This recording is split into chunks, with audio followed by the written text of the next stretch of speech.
Thank you for coming to this interview, and I'm sure this question has been put to you so many times before, but I'm going to do it anyway.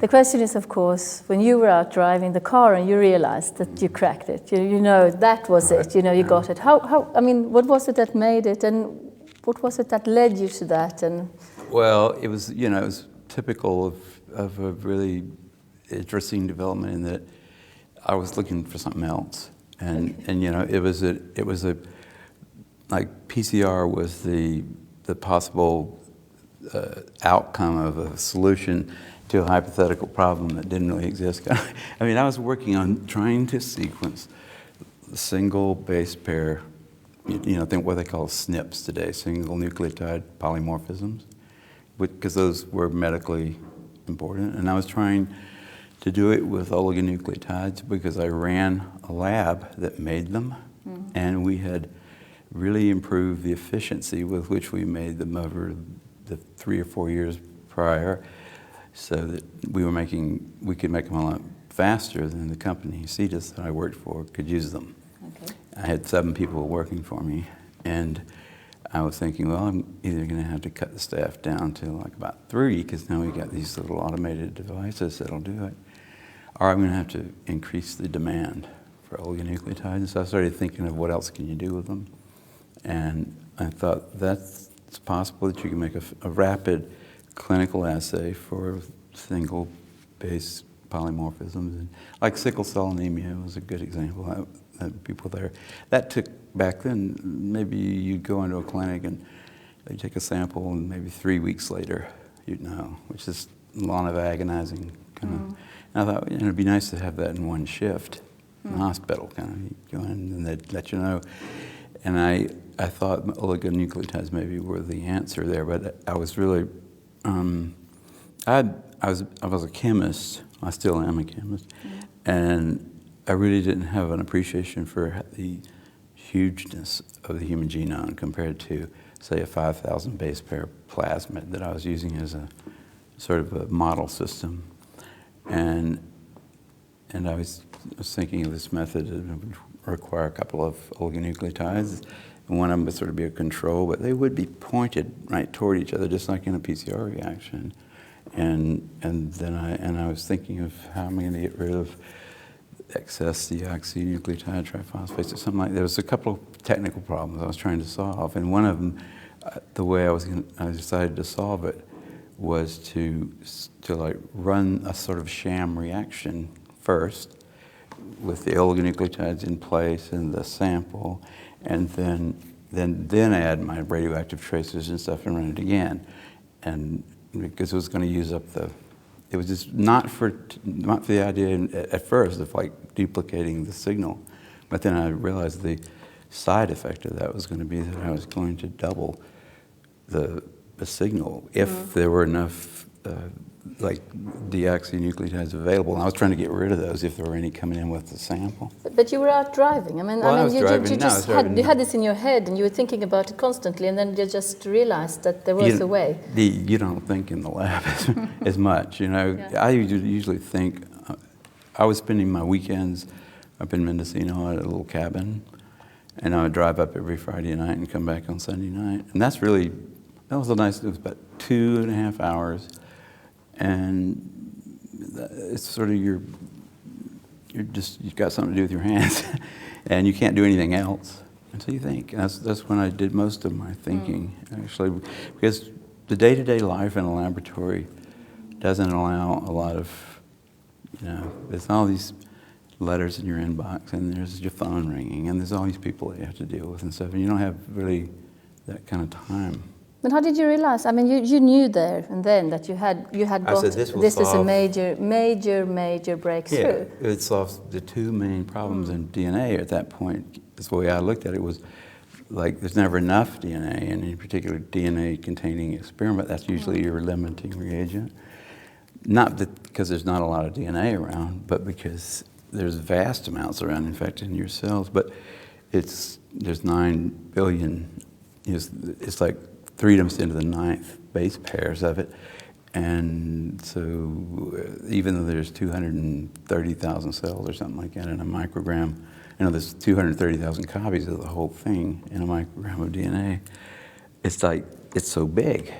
There's too much of it. It's like, there's too much sequence. There's not, in any one particular sequence, there's a very small amount, and it all looks the same. So this solved both of those problems. It said, here's a way to make a gene or a piece of a gene that you're interested in be a certain size on a gel. Like, you can make it a certain molecular size. You can say, I want this to be 230 base pairs long. I want it to represent this region right here. And then I can make as much of it as I want to. There was a major breakthrough, your discovery, and yet the company you worked for at the time, I believe, did not really acknowledge you or give you part of what became a major commercial success for them. Am I right? No, that's not. Yeah, that's not their purpose as a company. But how did you, their purpose as a company was to make money for their stockholders. They could have been a little more generous, and then they would have ended up having me as a future employee, which they didn't. And they, I'm sure, lost out on a lot of other things because I hadn't stayed still. I believe so, and I've read your book almost fully. But I mean, you describe that. Is that, do you think, a danger for many of young students and scientists today? They have brilliant ideas, brilliant minds, and then, you know, particularly today when it's so much is driven by commercial interest, that they, if they're not careful, they might lose out. Well, you know, if you really are in it for the money, science is not the place. Because generally speaking, you're not going to get filthy rich being a scientist. I mean, once in a while, some people do, but it's more likely that you'll end up with a decent, you know, being a professor in a university is not a bad job. Being an industrial scientist is not that bad, even though they won't grant you the rights to something. Maybe you know, most people are not going to invent something that's going to make a lot of money anyhow. So these days, I would say if I was a student, I'd probably do just about the same things.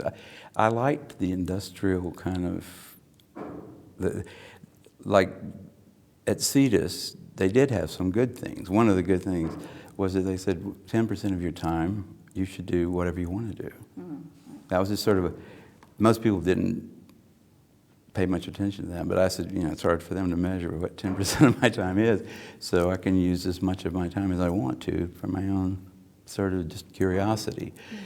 And that was a nice thing. And then if you wanted some piece of equipment or something, you didn't have to wait 2 years like for a government grant to come through and get funded and all. You know, there's a lot of red tape involved in government bureaucracies and stuff, which I'm dealing with now.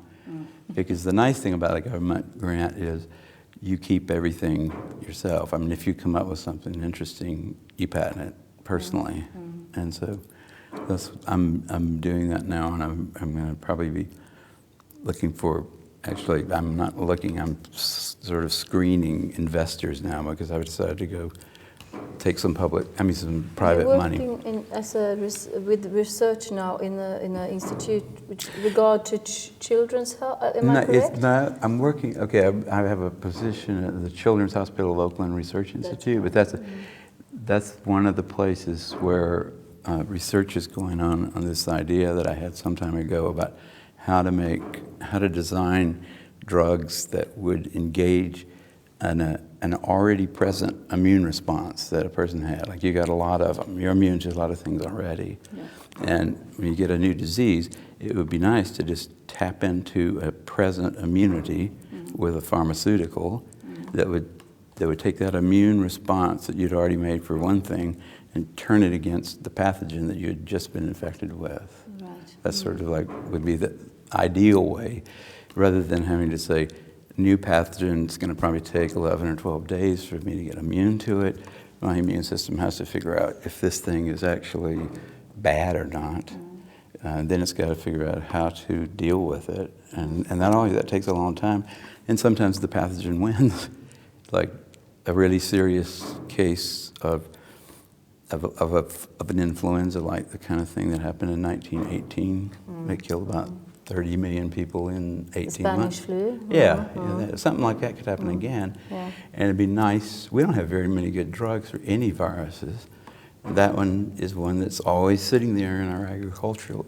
May I ask how far you got into this research? Well, we've cured a couple of diseases in mice and rats, and we're now going to try the approach in a special. We got this kind of mice that they're minus the enzyme that makes this thing called the alpha-gal epitope. So they're kind of like people in that regard. We don't make a particular kind of chemical, and we're immune to it. It's probably something that happened maybe 25 million years ago, because chimps and orangutans are the same way. We're allergic to just anything that makes a 1,3 alpha-gal bond, which is probably real common in pests that we started eating somewhere 25 million years ago. So we started being immune to it. And now I've got some mice now from that somebody in Australia made that have that same thing, so they can be immune to it.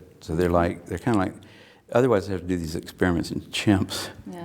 So I can do them in mice, and we're going to try to protect mice against the form of the flu that was prevalent, like in 1957, the Asian flu they call it, or something like that, or the Hong Kong flu. And if it works there, then we'll move to this. Then we'll go to the rather deadly strain of the flu that's now circulating in southern China, in Vietnam and Thailand. Bird flu. It comes. Well, the flu always is getting us from like ducks and pigs and chickens and pigs. We keep them as animals, right? And they can have the flu without it hurting them. And so the flu just sort of lives in them, and every now and then it mutates pretty rapidly because it's an RNA organism, and every now and then it develops accidentally that it can get into people, and then from there, and it's that this H5N1 thing has got to that point, but it hasn't gotten to the point where it can go from a person to another person. Yeah. But when it does, may I ask if your research would have any implication on the race that we have now for finding some kind of vaccine for the HIV and AIDS epidemic? It would be perfectly useful. It's not like a vaccine in the sense that it doesn't make a new response. Yeah. It takes one that's already there. Yeah.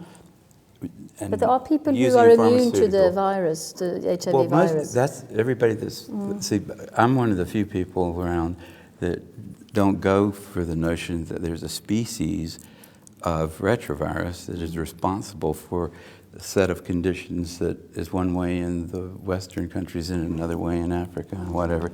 It's a silly idea.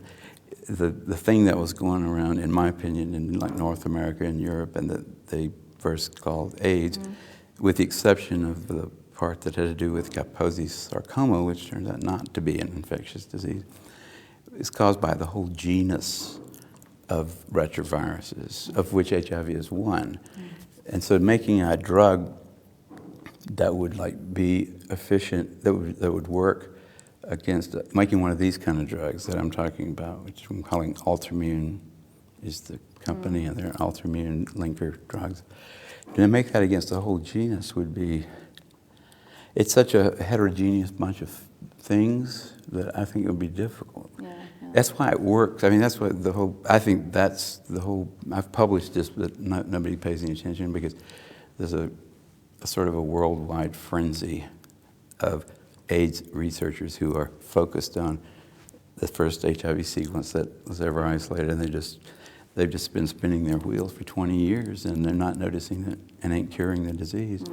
But I think it's really, that disease is caused by a genus, by the whole of retrovirity.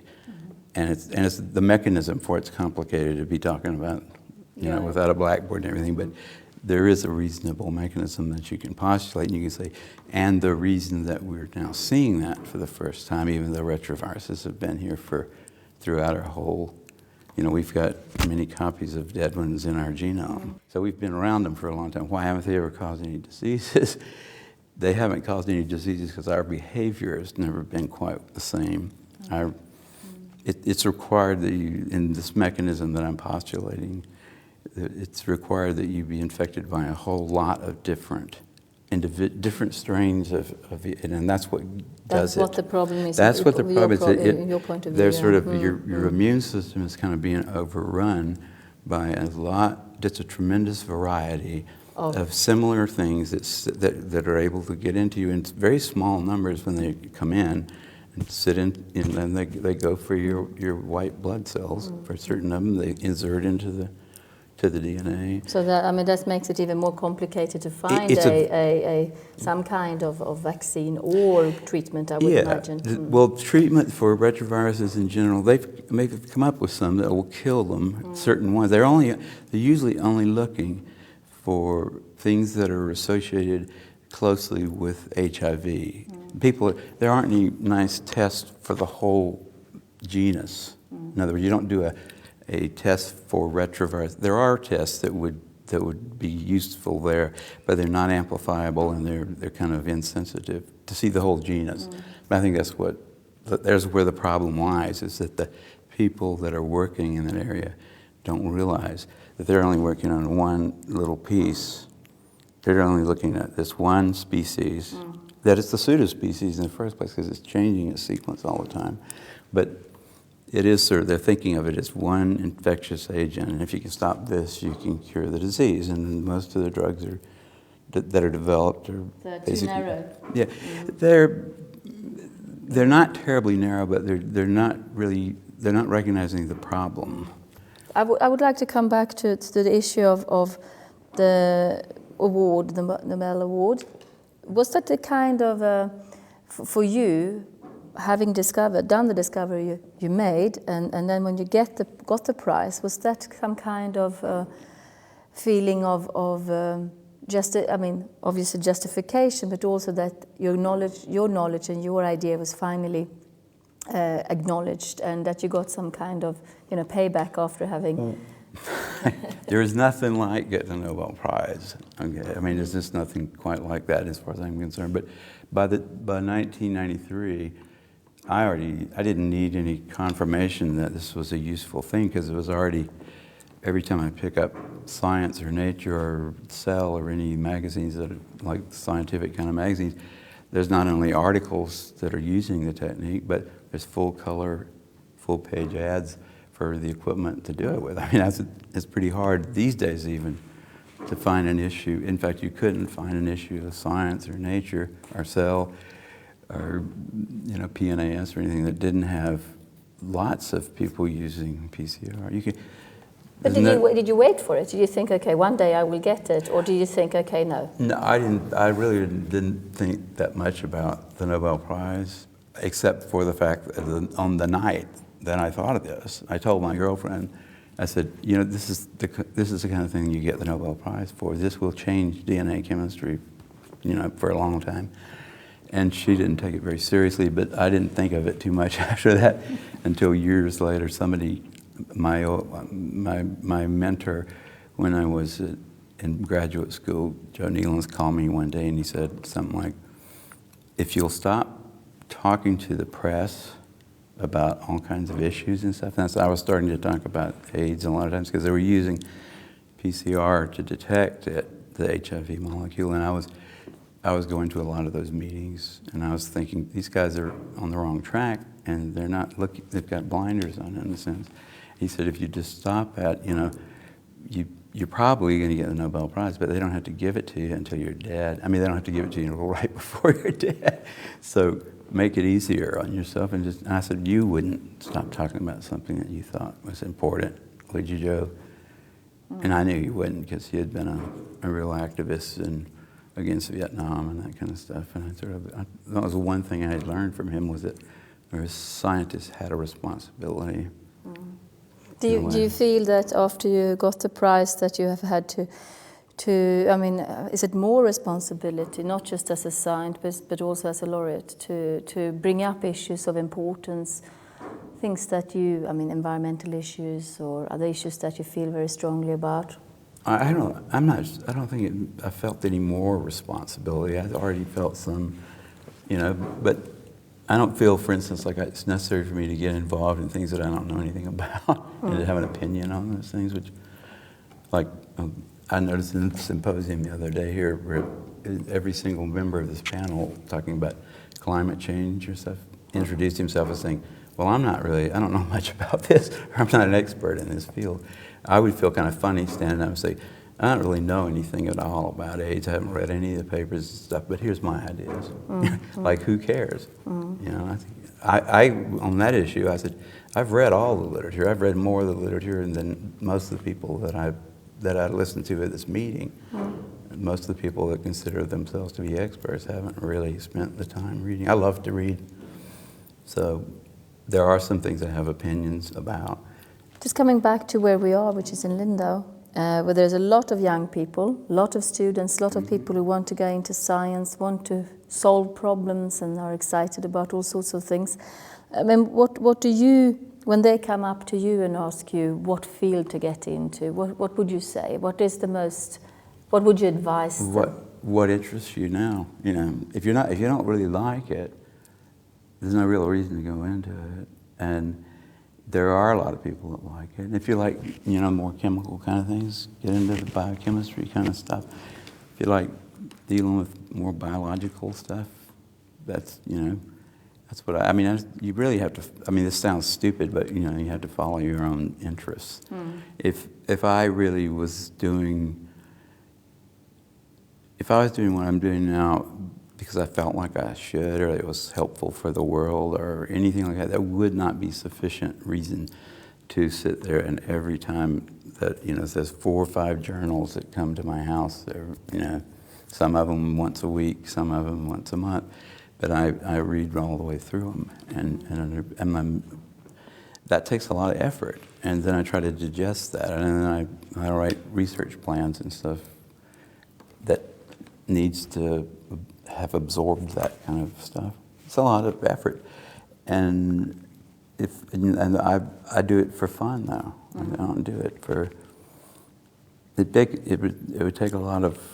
I don't know. If you don't really like science, it'd be a dumb idea to go into it. There's a lot of other things out there to do. Certainly. Yeah. Great. Okay. Thank you so much.